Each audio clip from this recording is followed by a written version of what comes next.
So, first step to repaint is stripping.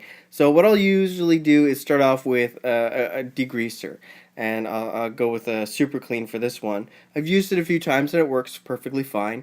This is a very similar process to what I did quite a few years ago when it came to stripping down my entire army, changing it from Ulthwi over to Anacinia. Now, what I'll usually do is start off with a glass bottle, toss all the Marines in there, or basically whatever models they are. Sometimes I'll separate them out.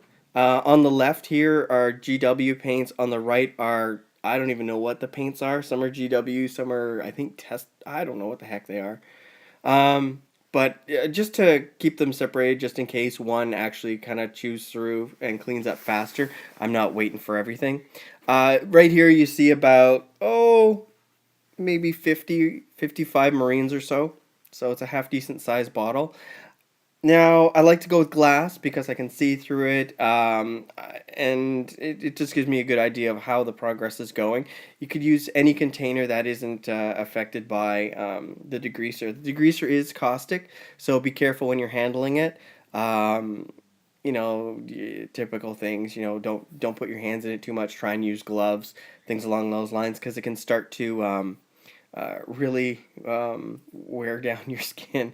You actually get pretty raw if you handle this stuff without gloves for a while. It's like washing them down and things. So sometimes throughout this process, you'll let them sit for a few days, a few hours, shake them up every once in a while. Just because I'm not really focused on them right now, I'll probably let them sit for a day or so and shake them up from here from time to time.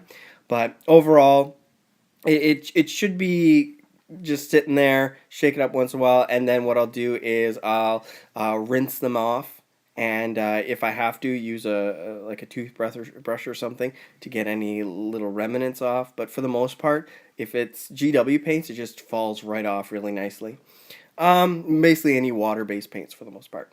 So with that said, I just wanted to talk a few minutes about what I'm doing with some of these Marines. A lot of these Marines I picked up in a trade for a bunch of Flames of War stuff, and I also found 20 or so from when I was little, back in the early 90s, and basically just kind of stripping them down. So overall, I'm kind of excited to see how it turns out. So if this give you guys any ideas, tips, or whatnot, I hope it helps. And with that said, I'll talk to you later. Bye now.